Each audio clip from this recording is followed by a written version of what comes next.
ስልጣኑን ተካፍለውታል። እርግጥ ነው ይሄ የጽንፈኛው የዋሃቢ እስላም ስልጣኑን ተካፍሎታል። ብልጽግና ፕሮቴስታንቱ ማይል ተካፍሎታል።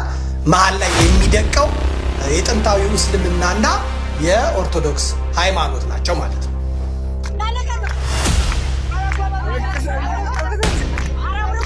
ሰላም እንደምን አላችሁ የእግዚአብሔር ቤተሰቦች፣ እናታችን የቅድስተ ቅዱሳን የድንግል ማርያም የአስራት በኩራት ልጆች በወደደን ባከበረን በእግዚአብሔር ፍጹም ሰላምታ ሰላም ናችኋለሁ። የዩዳ ዩቲዩብ ቻናል ነው። በዚህ ዩቲዩብ ቻናል ላይ የተለያዩ ኦርቶዶክሳዊ የሆኑ ቪዲዮዎችን ያመጣን እንማማርበታለን። ላይክ፣ ሼር፣ ሰብስክራይብ በማድረግ ቤተሰብ ሁኑ። አስተያየት ካላችሁ ኮሜንት ላይ ጻፉልኝ፣ አነባለሁ። እንግዲህ ዛሬም እናንተን ያስተምራሉ ያልኳቸው ቪዲዮዎች ይዤላችሁ መጥቻለሁ። እንግዲህ አዲስ አበባ ውስጥ በጣም አስደንጋጭ የሆነ መረጃ ተሰምቷል። ወንዶች እየተደፈሩ ነው የሚል እሱን አስደምጣችኋለሁ። ቀጥሎ ደግሞ ዘመርኩን በቀለ ደግሞ እስቲ ስለ ሀጂ ሙፍቲ በቅርብ ቀን ስላረፉት ስለ ሀጂ ሙፍቲ የተናገረው ነገር አለ። በሱ ቪዲዮ እንጀምርና ወደ ቀጣዩም ቪዲዮ እናልፋለን። አሁን እስቲ ወደ መጀመሪያው ቪዲዮ እንለፍ። አስተው እጅግ አደገኛ አሁን ስልጣኑን ተካፍለውታል። እርግጥ ነው ይሄ የጽንፈኛው የዋሃቢ እስላም ስልጣኑን ተካፍሎታል። ብልጽግና ፕሮቴስታንቱ ማይል ተካፍሎታል። መሃል ላይ የሚደቀው የጥንታዊው እስልምናና የኦርቶዶክስ ሃይማኖት ናቸው ማለት ነው። እነሱ እንደዚህ ሲያደርጉ ምንም የሚባሉት ነገር የለም ማለት ነው። አሁን ሼክ ሀጂ ሙፍቲ ከሞቱ በኋላ ግን ነገሩ ፈጦ ወጣ ማለት ነው። ነገሩ ፈጦ ወጣ። የእስልምና እምነት ተከታዮች አድፍጠው የነበሩት ዝም ብለው የነበሩት በሙሉ መጻፍ ጀመሩ ማለት ነው። እነዚህኛዎቹም ወጡ፣ እነዚህኛዎቹም ወጡ። አሁን እኔ ተመልካች ነኝ፣ አያገባኝም። በቃ ባለቤቶቹ ይመለከተናል ብለው ወጥተዋል። አብዱል ቃድር ሀጂ ኑረዲን ምን አለ? እነዚህ በተቀዳሚ ሙፍቲ ዑመር ህልፈት የተሳለቁና ስድባቸውን በቪዲዮም ጭምር በድፍረት የለቀቁ ናቸው። እነዚህ ለሙት እንኳን የማያዝኑ አረመኔ በመሆናቸው ህጋዊ የክስ ሂደቱ እስኪደራጅ ድረስ በሚኖሩበት ለአገልግሎት በሚሄዱበት ቦታ እና መስሪያ ቤቶች እንዲሁም አውሮፕላን ሲሳፈሩ ከፍተኛ ክትትል ፍተሻ ቢደረግባቸው ጥሩ ነው። ለሞተ ሰው እንኳን ካላዘኑ በህይወት ላለ ሊያዝኑ አይችሉም። አሸባሪ፣ አሸበርቲ፣ አራጅ፣ አፈንጂ ናቸው ብለው የጻፉት ራሳቸው ሙስሊሞቹ ናቸው። ሌሎቹም ጽፈዋል በዚህ ጉዳይ ላይ ማለት ነው። የዘመድኩን የጻፈው ነገር የለም። ሌሎቹም ጽፈዋል። የሌላውን እንመልከት። ሁለተኛ ሳሚ አብድ የሚባል መንግስት ባለበት ህግ ባለበት ሀገር የሰው የግል ነፃነት መዳፈር በሃይማኖት ተቋም ውስጥ ሙታንን ፈንቅላችሁ አውጡ ብሎ እስከ መስበክ የሙፍቲ ጠላትነት ተዘጋጁ፣ የሙፍቲ ወዳጅን በተጠንቀቅ ጠብቁ ከማለት አይተናነስም። ወደ እውከት የሚመራ ንግግር፣ በራስ መሬት መቀበርን የሚከለክል እስላማዊ አስተምህሮ ካለ አምጡ። አይ ሽርክ ይስፋፋል ካላችሁ ለኩም ዲነኩም ወሊ ዲን፣ ለእናንተም እምነት አላችሁ ለእኛም እምነት አለን ብለን ይሄ እንግዲህ ይሄ በአስቸኳይ መቃብራቸው አስከሬናቸው ይውጣ መጅሊሱ ያስተካክል ስላለ ማለት ነው። እንግዲህ ዋሃቢዮቹ አስከሬን ይውጣ እያለ የሙፍቲ አስከሬን ይውጣ፣ እሳቸው ደግሞ የሌሎችንም እንዳደረጉ ስለሚያውቁ አስከሬኔን መጫወቻ ያደርጉታል፣ አጽሜን አውጥተው ይጫወቱበታል፣ መቃብሬን ፈንቅለው መሳለቂያ ያደርጉበታል። ስለዚህ እኔ መንግስትን አስፈቅደው በቤቴ ልቀበር ነው ያሉት። ይሄ ኡስታዝ ያሲን ኑሩ የሚባለው ደግሞ አፋር ሄዶ 2 ሚሊዮን ብር ከአፋሮች ሰርቆ እና አቡበከር ሽምግልና የገቡበት አጭበርባሪ፣ አታላይ፣ ሌባ መስጊድ ውስጥ እንዲህ እያለ ይሰብካል። ስሙት፣ ምን እንደሚል ስሙት። ቦታ ሙስሊሙ ህዝብ ዘንድ መከፋፈልን የፈጠረ አሁንም ዑለማው መጅሊሱ ከቤተሰብ ጋር በመነጋገር እልባት ሊሰጠው የሚገባ ጉዳይ ነው። ይህን አናለባብስ። ትውልድ ሲጠፋ ዝም ብለን አናይ። እንወዳለን፣ እናከብራቸዋለን። እንደዚህ አይነት ደረጃ ላይ ተደርሷል ማለት ይሄ ነገር ባይመጣ በፊትም ሙስሊሞች አንድ ነን እያሉ ነበረ ይናገሩ የነበሩትና በሀጂ ሙፍቲ ሞት ደግሞ አደባባይ የወጣው በጣም ብዙ ጉዳይ አለ። ለሁለት ተከፍለው ደግሞ እርስ በራሳቸው ሲባሉ ነበርና ሞቶም ራሱ አላረፉም። እኚህ ሰውዬ ማለት ለሀገር ስንት ውለታ የሰሩት ከሞቱ በኋላ ስንት እንደዚህ አይነት ጭቅጭቅ አስነስቷልና ሙስሊም እምነት ውስጥ ማን አራጅ እንደሆነ ራሱ እርስ በርስ የሚተዋወቁ ይመስለኛልና እዚች ሀገር ላይ በሃይማኖት የሆነ ነገር ከተነሳ እርግጠኛ ነኝ ለሞቱት እንደዚህ ያላዘኑ በቁም ላለን ደግሞ ጭራሽ በሌላ እምነት ውስጥ ላለን የሚያስተርፉን አይመስለንምና ሁላችንም ሀገራችንና እምነታችንን መጠበቅ ያለብን ይመስለኛል። በዚህ ሰዓት ሴቶች አንድ ወንድ ልጅን ከተግባቡት አብረውት ከሆኑ በኋላ ወስደውት የሚያስደፍሩበት ጊዜ ላይ ነው ያለነው፣ ከመቼውም ጊዜ በላይ። በፊትም ነበር፣ አሁን ደግሞ በስፋት ተጠናክረው በኤጀንት እየሰሩ ነው ያሉት ማለት ነው። ይሄ በጣም አደገኛ ነገር ነው እና አንድ ማንነቷ እንዲታወቅ ያልፈለገች እህታችን የሰጠችንን መረጃ እስቲ ሰምተን እንመለስ። እሺ ደርሰበን እንዴት መሰለ፣ አሁን ላይ ክለብ ላይ ኖርማል ሆኗል። ክለብ ላይ ስለ ቦሌ በቃ ቦሌ እንዳለ ቦሌ ላይ የሚወጡ ወንዶች ወጣት ሴቶች አሉ አይደለ? እነሱ ጋር ኖርማል ነው። እንትና እኮ እንደዚህ ነች፣ እንትና እኮ እንደዚህ ነች ነው፣ እንትና እኮ እንደዚህ ነው ነው የሚባለው። እንደውም አብዛኛው በወንድ አይሰማም፣ በሴቶች ነው የሚሰማው። እና አላቅም እኔ ወዴት እየሄደን እንደሆነ ከዚህ በፊት እንዳልኩ ጂም ላይ ምናምን እንዳልኩ እነሱ እንዳለ ሆኖ ግን ከተማ ላይ ደግሞ እኔ አሁን ነው ከተማ ውስጥ መውጣት የጀመርኩት እና ከተማ ውስጥም ባሰብኝ ሌሰበን አልገባም። እኔ የሆነ ጊዜ ክለብ ውስጥ ሄደን አፍተር አወር አለ እና እኔ አላወኩኝም። በቃ ጀስት ሴቶች ናቸው ኢንጆይ እያደረጉ ነው። እንደዛ ነው ያሰብኩትኝ። ወንድሜ ነው መቶ ያባረራቸው ከጠገቤ ማለት ነው። እና ሌሰበን ሁሉም ሴት ክለብ ውስጥ ከዛ ውስጥ በቁጥር ነው የምታወጣው ደህና ሴት ማለት ነው። 1 2 3 ምናምን ብለህ ነው በቁጥር የምታወጣቸው። አንቺ ሌላዎቹ እንዳለ ተነካክተዋል። አንድ ደግሞ ሴት አለች አብራቸው ያለች ዋና የሁሉም ዋና አሚን ያስጀመረቻቸው ዊንታና የምትባላለች። አላቅም የመረጃ ሲሰጥክ ውስጥ እየተረበሸ ምናምን ነው። በቃ ከራሴ ላይ እንዲቀልም ስለምፈልግ ነው። ዊንታና የምትባላለች ነው እሷ ነች አብዛኛዎቹን አስጀመረቻቸው። እና እኔ ለወንዶች የምመክረው ለወንዶች እስከዛሬ አሁን እስካሁን ባየሁት በሰማሁት ነገር ለወንድሞች የምመክረው ምንድነው፣ እባካችሁን የትኛውንም ሴት በአይን ብቻ አይታችኋት ከነ የማታውቋትን ሴት ይዛችሁ አትሂዱ። በቃ ይዛችሁ አትሂዱ። ማን ምን እንደሆነ አይታወቅም። አብዛኛውን ሴቶቹ ናቸው ለወንዶቹ አሳልፈው እየሰጡ ያሉት ክለብ ውስጥ። አብዛኛውን ሴቶቹ ናቸው አብረው የተመቻቹ ይመስሉና አብረው ለማድረስ መስሉና ከሄዱ በኋላ ወንድሞቻችን ይደፈራሉ። ከዛ በዛው ነው በቃ የሚቀጥለው። በዛ ነው እየተስፋፋ የሚሄደው እና ኖርማል ሆኗል። እንደ በፊቱ ግብረ ሰዶማዊ ሆነን እኔ እቃወማለሁ። ምንም ማንም እያወቀ ነው ዝም የሚለው ሁሉም ሰው እኔም ጨምሮ። ምክንያቱም ሁላችንም እንፈራለን ለህይወታችን። እዚህ ጋር መንግስት ምንም እያለ ካልሆነ እኛ ምንድነው የምንናገረው? ምን ብለን እናወራለን? ምን ብለን እንጮሃለን? ምክንያቱም እኔ እንጃ አላውቅም። ዴይሰበን እንዴት ብዬ ላስረዳ?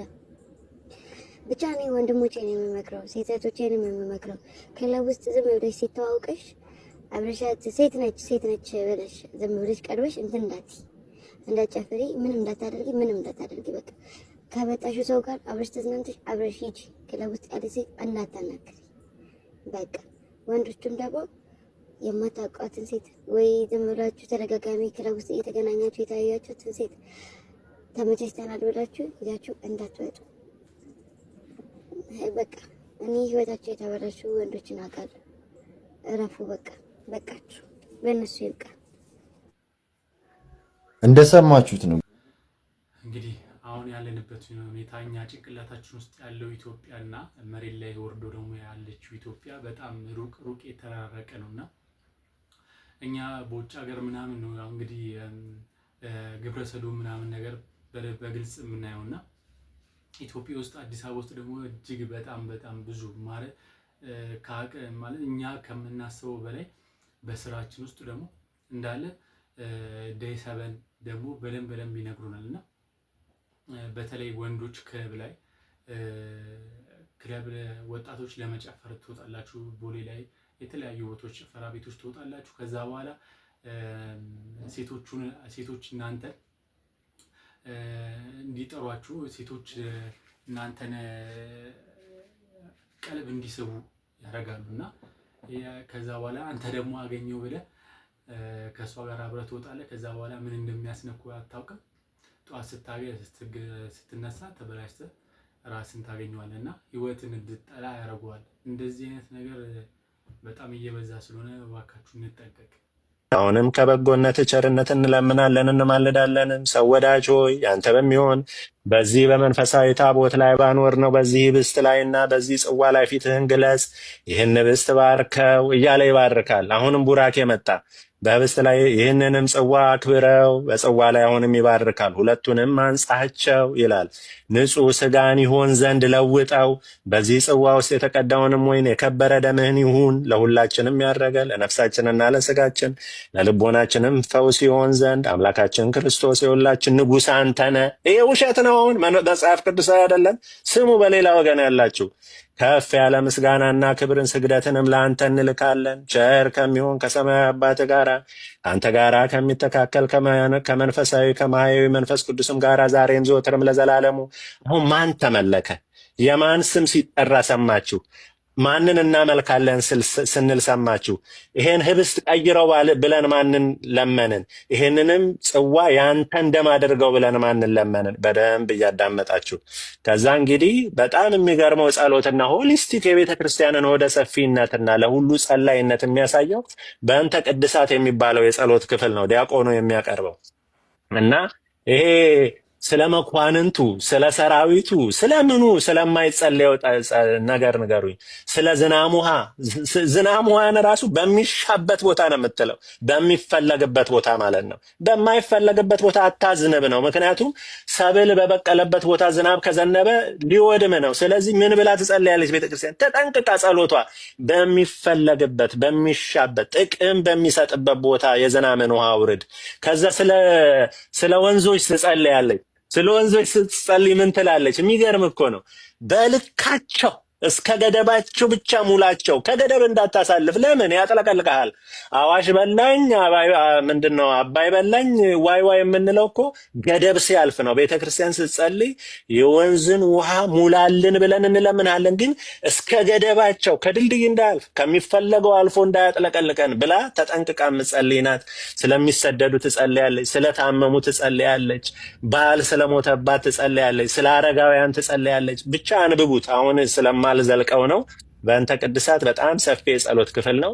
ከዛ ደግሞ እንዳው ይቺ ኦርቶዶክሳዊት ቤተክርስቲያን ወንጌል አትሰብክም፣ ወንጌልንም አታውቅም፣ ወንጌልን እናስተዋውቃት ለምትሉ ቅድስት ቤተክርስቲያን በቅዳሴ ስርዓቷ መካከል ከመጽሐፍ ቅዱስ ውስጥ 5 መጽሐፍት ክፍል የሆኑትን በዚህ መጽሐፍ ማውጫነት መጽሐፈ ግጻዊ ይባላል። ለ360 ቀን የተደነገገ ነው። ይሄ ማለት ነው ካላንደር ነው። ቴዲዬ ሼር እናረጋለን። ሶፍት ኮፒ ካገኘን ወይ መጽሐፉንም ገዝተን እንልክላለን። ምን ችግር አለ? ወንድማችን እንድትባረክበት። የ365 ቀን ማውጫ ነው። በቅዳሴው ሰዓት ምን ይነበባል? የትኛው ቅዳሴ ይቀደሳል? ከየትኛው ክፍል ይነበባል? 5 ክፍል አለ ብያለሁ። የመጀመሪያው ዲያቆን ዋናው ዲያቆን ከቅዱስ ጳውሎስ ብርሃነ ለቤተ ክርስቲያን የተባለ ብዙ መልእክት የተሰጠው ጸጋ የበዛለት ሐዋርያ ብፁዕ ሐዋርያ ቅዱስ ጳውሎስ ከሱ መጽሐፍት የተውጣጡ ዋናው ዲያቆን እሱን ያነባል።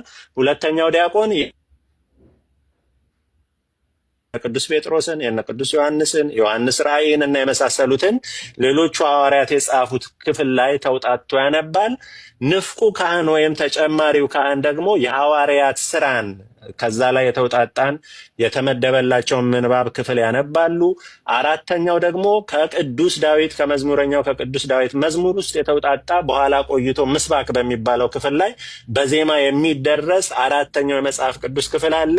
ዋናውና ደግሞ በቃ የህይወት ቃል የምንለው ጌታ የተናገረው ጌታ ያስተማረው የሱ ቃል የማያልፈው የማይሻረው ዘላለማዊ ቃል አራቱ ወንጌላውያን እንደጻፉት ከሱ የተውጣጣው ደግሞ በግማሽ ቅዳሴ ወይም በቅዳሴ እኩሌታ የሚቀርብ ወይም የሚተላለፍ ይሆናል ማለት ነው። ስለዚህ ኦርቶዶክሳዊ ቤተክርስቲያን ወንጌልን አትሰብክም የምትሉ እስቲ ራሳችሁን ፈትሹ።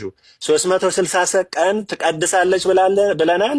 በ360ውም ቀን ውስጥ የሚነበብ የመጽሐፍ ቅዱስ ክፍል አላት።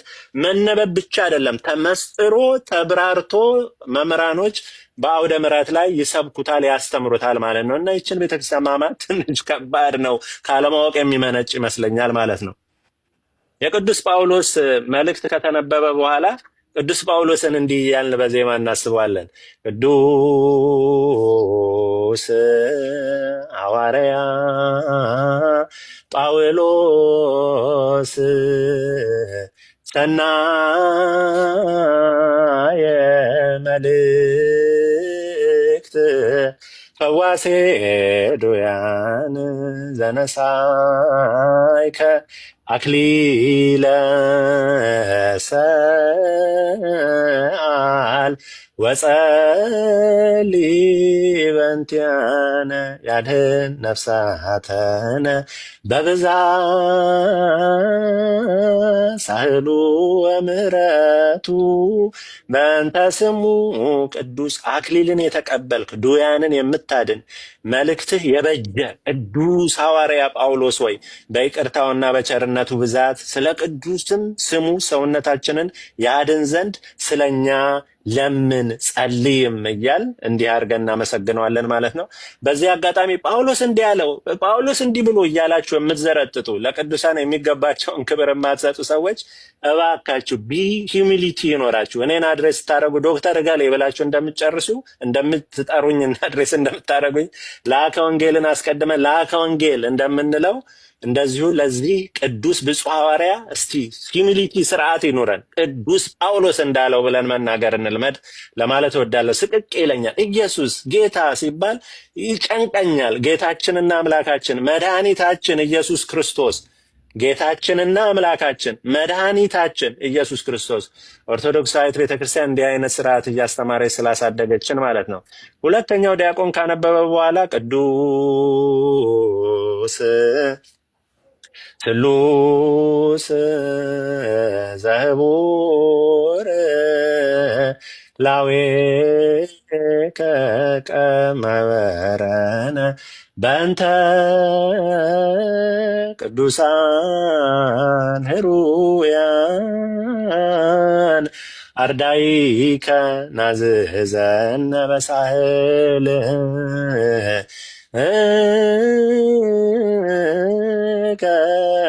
በእንተ ቅዱስ ስምከ ቅዱስ ቅዱስ አንተ አምላክ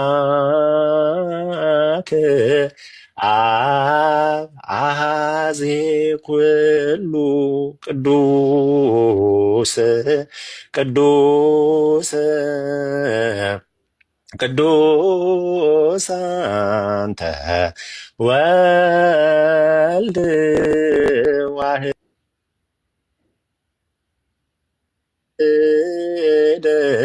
ዘአንተ ቃለ አብ ሕያው ቅዱስ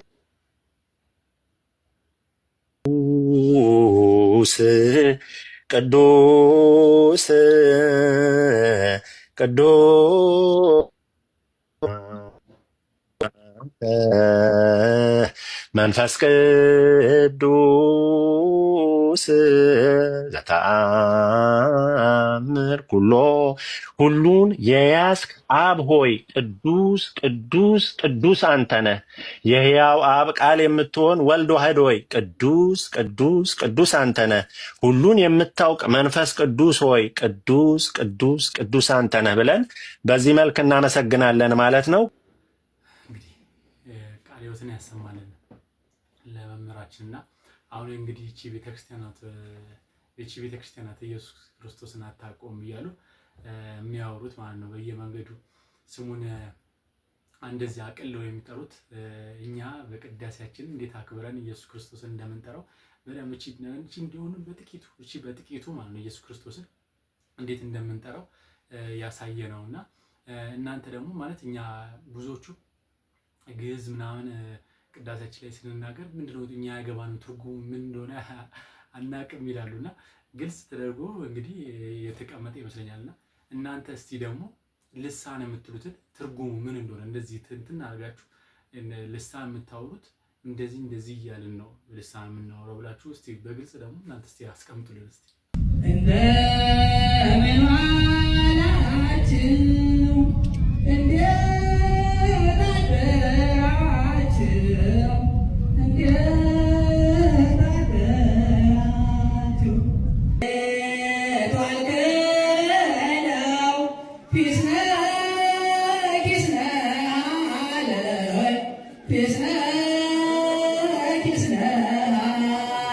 ዋላችሁ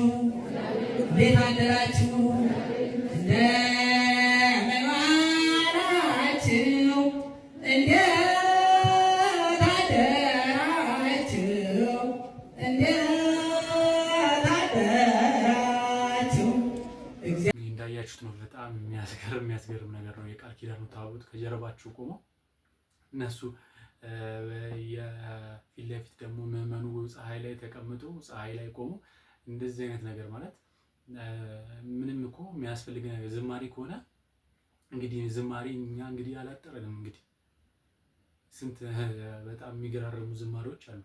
እነዛ መዘመር ይቻላል ማለት ንግግር አልተባለ ዝማሬ አልተባለ እንደምን አላችሁ እንደምን አደራችሁ እየተባለ የሰውን ጊዜ መፍጨት ማለት እዛ ጋር የቃል ኪዳን ታቦት ደግሞ አንድ አለማክበር እንደዚህ ነገር መስተካከል አለበት። ከፋኝ እንደገና መረረኝ ኧረ ምረር ተው ምረር አገሬ። እንግዲህ የልጅ ቤተክርስቲያን አድሮ ማህሌት እንግዲህ ጫማውን ተሰርቆ ነውና ማለት ቤተክርስቲያናችን ውስጥ እንኳን እንደዚህ አይደለም በጸበል ቦታ ራሱ በጣም ምን ከምናስባቸው በጣም ብዙ አስመሳይ ተኩሎች ሌቦች ያሉና እንኳን ይሄ እንደውም ጫማ በጣም ትንሽ ነገር ነው። ብዙዎቹ ስንት ስልክ ጠፋብኝ ይላሉ፣ በጣም ብዙ ነገር ጠፋብኝ ይላሉና እንደዚህ አይነት ነገር ደግሞ ልክ ሲከሰት ከቤተክርስቲያን ደግሞ ያለማወቅ ደግሞ የሚወጡ በጣም ብዙ ነገሮች አሉ። ማለት እንደ ሌላው የኛ ቤተክርስቲያን የምትቆለፍ አይደለችም፣ 24 ሰዓት ክፍት ናትና ማለት አሁን በር ላይ የማንኛውም እምነት ተከታይ ዝም ብሎ መግባት ይችላል። እኛ ቤተክርስቲያን የምንድነው ምናምን ነገር ስለማትባል ስንት አስመሳዮችና ስንት ተኩሎች አሉ። በዛ ያኙን ተገን አድርገው የሚገቡና እንደዚህ አይነት ሰዎች ደግሞ የቤተክርስቲያናችንን ደግሞ ስም ያጠፋሉ። እንደነዚህ ጫማ እየወሰዱ አሁን እንደዚህ አይነት ሰዎች የቤተክርስቲያናችንን ስም ስለሚያጠፉ ሁላችንም እስቲ እንደዚህ አይነት ነገር ስናይ በቃ የቶሎ እርምጃ መውሰድ አለብን ማለት ነው።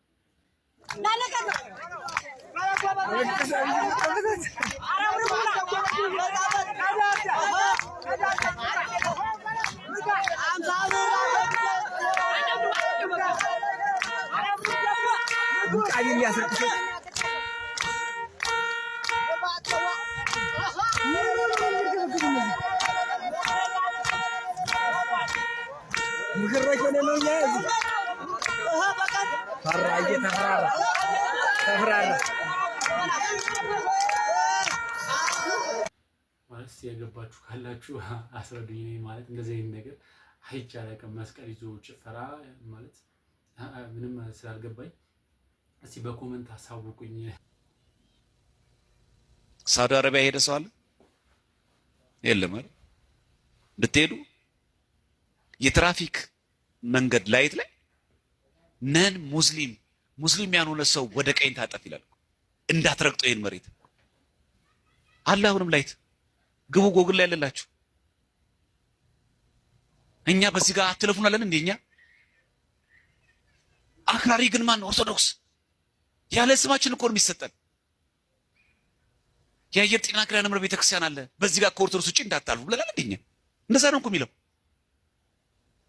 ነን ሙስሊም እኮ ነው የሚለው። ሙስሊም ያላችሁ ሰዎች በዚህ ጋር እንዳታልፉ ይላል። በመኪና እኮ ለማለፍ እኮ ነው።